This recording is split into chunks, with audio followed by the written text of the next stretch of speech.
Hi, I'm Todd. I am going to go through this fairly quickly because I'm guessing, based on some of the early feedback I've received in the hallways, that you as a people have a collective desire to talk about this in front of each other, and I will try to facilitate that. So, the Lord works in strange and mysterious ways, and I'm some of the more mysterious of those ways. So what is the just agenda? This is a technical description from the perspective of the routing tables of a single and fascinating to many large-scale depeering event. I am not going to focus on the political, ethical, financial, strategic aspects of this. That has consumed the bulk of most people's interest. And those are in fact interesting topics, but those are topics that I believe are not, we as a large group of people are not going to agree upon. So I would encourage people to focus at least a little bit, if you can, on the actual routing impact of this. And then we can discuss in the hallways over beer the broader topics. I'm not touching government regulation with a 20-meter pole, and I'm guessing all of you will, and good luck with all that. This is also, and this is important because there was a lot of feedback about this in terms of the content of the NANOG mailing list. This is not an education on what settlement-free peering is or how it works. And if you really don't know how any of that stuff works, that's cool. You've got an 80% chance that the person next to you does, and I encourage you to avail yourself of them. So, who are the players? In this corner, we have level 3, AS3356, and a whole slew of others.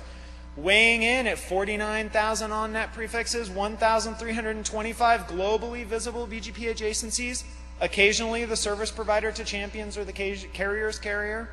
There are IGP incidents aside, but we're not going to discuss those tonight.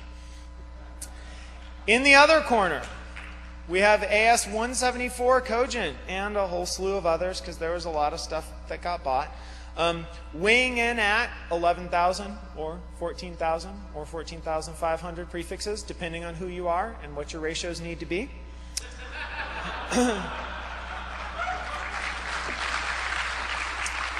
1,332 globally visible BGP adjacencies, the scrappy underdog, training hard, bulking up fast, ready to take on the challenge, the contender. This is the contender, absolutely.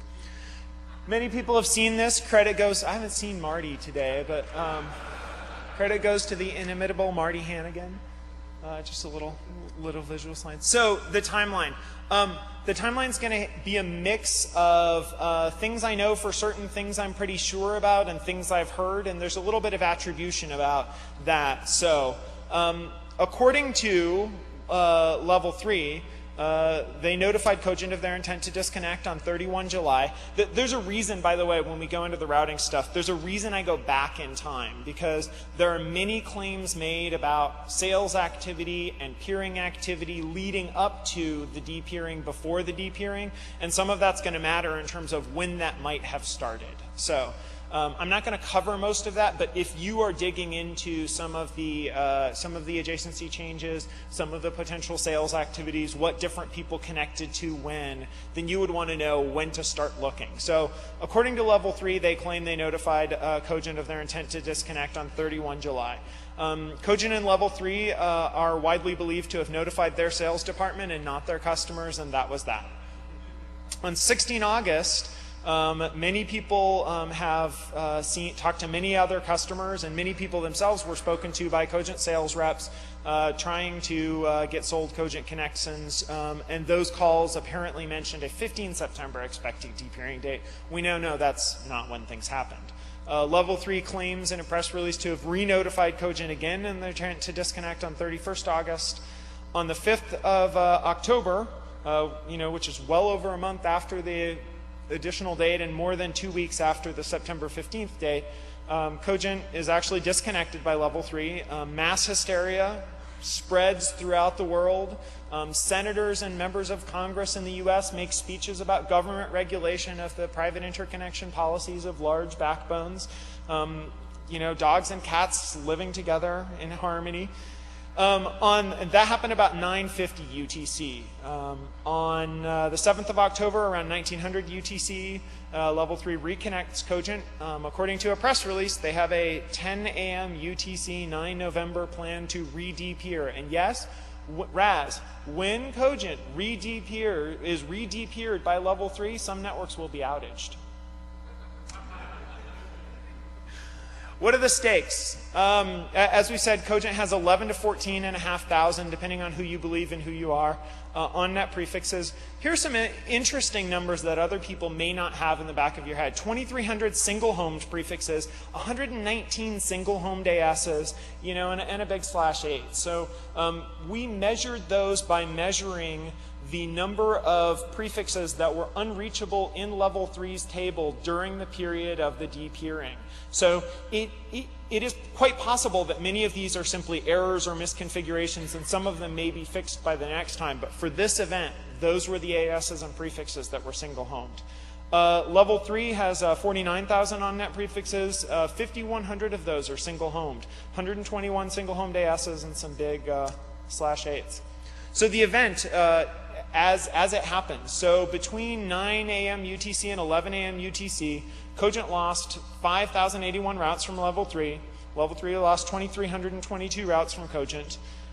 When they came back, they both, Cogent regained significantly fewer routes from Level 3, having solved some problems in the meantime, and we'll look at what those were. And Level 3 regained almost the same, about 100 less. So there's variations in the tables, and that's to be expected. Here's a graph of that event, and you'll notice some features of that. The green is 3356, Level 3, and the red is Cogent. They start at roughly the same sort of bloated, unnecessarily deaggregated routing table, right up there, where you would expect it to be. And you don't get the traffic if you don't deaggregate and send all those prefixes out, from what I hear. And so 3356 drops down here, and they stay flat, and then they come back up, and they're back up to where. That's normal. What's surprising is this. This in particular is sort of interesting shenanigans that we're going to look into. The rest of it, there's more variation, and we're not sure what that's about. So what came back in the interim for Cogent? The big deal was Roadrunner. 45 ASs, 761 prefixes, all previously single-homed behind 3356, magically reappear with a transit path of 1668 via Vario into Cogent. So obviously those ASs and those POPs were cabled up, configured, previously tested, and a configuration was changed. So I don't know the answer to this, and VJ may comment on it or he may not later about sort of how that happened and why they were single-home behind Level 3 in the first place. Let me go back to something that I didn't emphasize strongly enough back during the event. During the outage period, Level 3 and Cogent each carried routes for the other.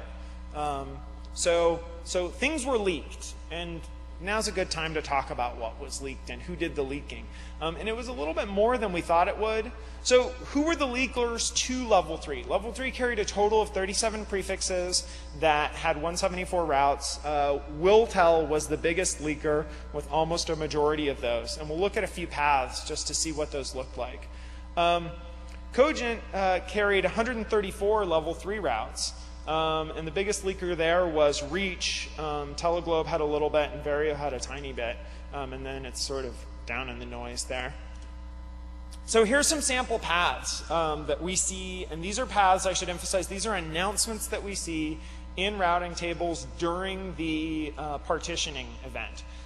So you see, here's a Cogent, somebody leaks it to UUNet, UUNet leaks it to Level 3, or somebody leaks it to, in this case, WillTell leaks it to Level 3. So this is, I guess, not shocking, but a little bit larger degree of leakage and more widespread than I would expect. So it's not the case that we can sort of make fun of 3 particular people here and go home happy that we've had that wonderful experience. It's more the case that pretty much everybody leaked at least a little bit, and so there's a lot more routing configuration work that needs to be done at some large ASs.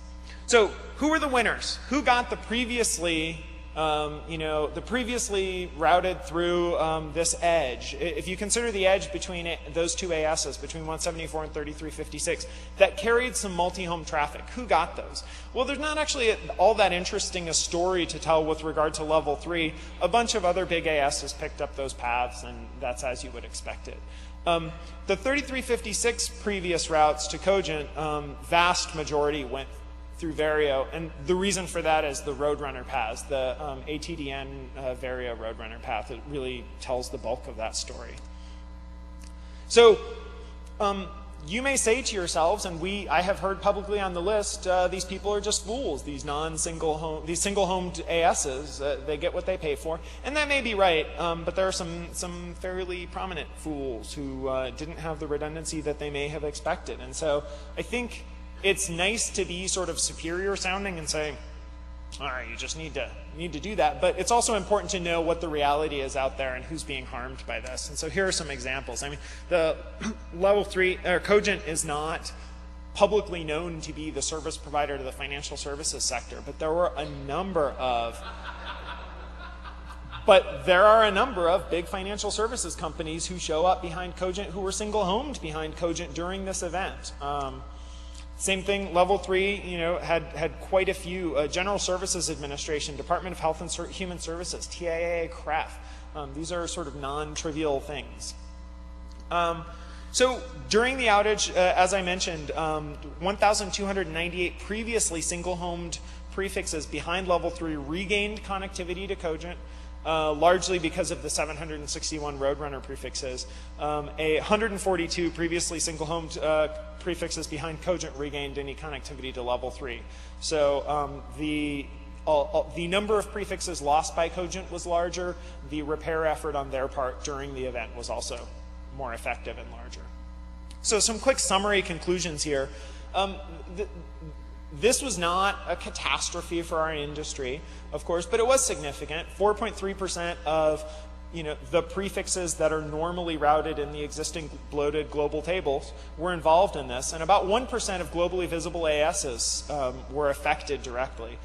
The leaking is a little bit more interesting part of the story that I was surprised at. Before Alin and I started looking at this, leaking wasn't something we expected to focus on. Lots of networks are not filtering their customers. Lots of networks are not. Nobody's filtering their peers, and most of the smaller networks aren't correctly filtering their providers. So there's a lot of work to be done there. A few creative fixes as we mix. And November 9th is coming up. It's right around the corner, and there's fun to be had. So this is more just sort of to whet your appetite and stay tuned to this station. Thanks very much, and some technical credits.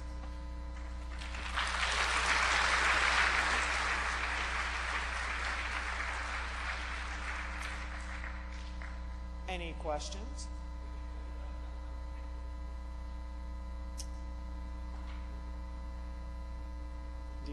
AOL. How are you reaching the conclusion that a significant portion of Roadrunner was singly homed? That it dropped coincident with the depeering. When you mean dropped, you mean they were not reachable from Cogent? Exactly, yeah. Okay, now the correct answer is technically from a routing perspective they were single-homed, but they were actually not single-homed from a physical perspective. They were multi-homed, and there was local depreffing going on in between ATDN and Cogent. So that suppressed the paths because Cogent was not taking, the level 3 paths were winning out over the ATDN paths in Vario's network, and they were not being propagated to Cogent. Okay. So from Vario's perspective, it was multi-homed, but from Cogent's perspective, due to the filtering policies applied at the edge, they were singly homed. Got it. That's it. Interesting. Thank you. Yeah, Dan? a quick question on some of the folks who are lost, like the GSA and CNET and whomever else. Those are just folks with autonomous systems, correct? I mean, there could be lots of other statically routed folks, right? Absolutely, absolutely. And you got to hope for that. I'm just surprised to see folks evidently talking BGP but are single-homed. I mean, are these routing policy issues, or any idea what's going on there? I don't. I mean, my suspicion is that although this, you know, the situation with Roadrunner is obviously complicated and interesting from an engineering perspective, my suspicion is that at a high level, there's got to be people who have some sort of cold failover in place, which are either configuration errors or configuration choices, that the way to really depref one of your providers is to not announce your routes out unless you need to, I guess. I'm just wondering if there's anyone out here who can actually comment on one of these 6 who might be nearby. So I happen to represent one of them. Actually was on the other page, so I won't switch back, so I have to mention which. The AS that was lost was a small data center out of London that is single-homed, but it's fairly insignificant for the overall business. Most of what we do comes out of a couple of locations in the U.S., and it is very much multi-homed. So, Todd, would you say that this is a classic game of chicken? And if so, which side do you think blinked first? You indicate the number of routes seem to be twice as many prefixes that level 3 had as compared to Cogent. So in this case, is this a really big player that is twice as strong and powerful, or are all routes not created equal? Well, against my better judgment, I'll comment on those questions. So people lie about their traffic, and so obviously none of us really knows. Most people don't know how much traffic is on their own networks, and none of us really knows how much traffic is on Cogent or Level 3's network. They are, you know, Level 3 is obviously the older, bigger network in some sense, but by virtue of selling transit in a lot of markets as cheaply as they do, Cogent is the preferred bulk volume provider for many of their customers. And so if you have a large, multi-homed, mostly multi-homed customer base who prefers you because you're cheaper, then a couple things happen. One is that you're likely to get more traffic per customer than you would if you cost more. That doesn't mean more dollars, but it does mean more traffic. The second thing is your customers may be more tolerant of these sorts of network partitioning errors than people who either pay you more or for whom you are a more important provider. And I think, yeah, it's a game. I mean, all depeerings are a game of chicken, and this one just got played out a little bit more publicly. And this is not, I mean, this is probably the 10th or 15th interesting depeering that's happened this calendar year. So exactly why this one got as much public attention, I'm a little bit unclear about and mystified about. But yeah, I would say it is a game of chicken. There are stakes. The number of prefixes is not just the issue.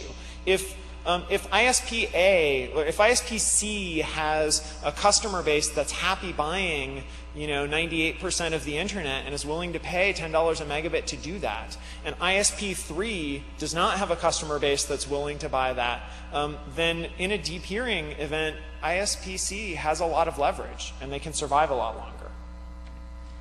The other thing that comes up has to do with the amount of pain that both parties felt. And of course, there's no way you can know that, but that's part of the interesting thing about this is my experience looking at past depeerings is that actually there is a great deal of pain to be spread across all customers on both sides of the situation, particularly as things like voice over IP and other services that folks kind of expect to just work kick in. So I'm hoping that nothing happens on that November date. Good luck with all that. Let me comment on the voice over IP thing. Most partitionings of voice over IP stuff don't happen when they're depeering, because normally your provider that you're connecting to for termination or origination of voice over IP and the provider you already have a business relationship with embodied in your voice over IP service contract. So this is the voice over IP partitioning, I believe, is a little bit of a red herring and not something that we really need to be worried about. Except for the million Vonage customers. Oh. Sorry. Except for the million Vonage customers. And yes. Chris from MCI. But Yeah, yes. yeah. Right, okay. There are those million folks, but there's 10 million MCI Advantage customers I'm certain that weren't affected. No, we don't have that many customers. Somebody just wishes we did. Not me. I was going to say that some of the folks that look like they're multi-homed, the reason that they have BGP might be that they have multiple sites inside of the network. So some of our customers do that. They'll be multi-homed, but they use their own AS and have multiple connections or multiple sites. So Sure. that could be an artifact for that. Sure.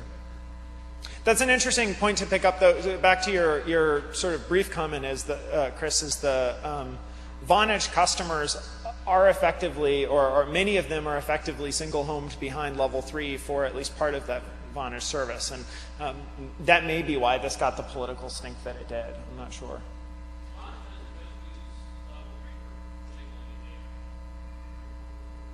I'm sorry?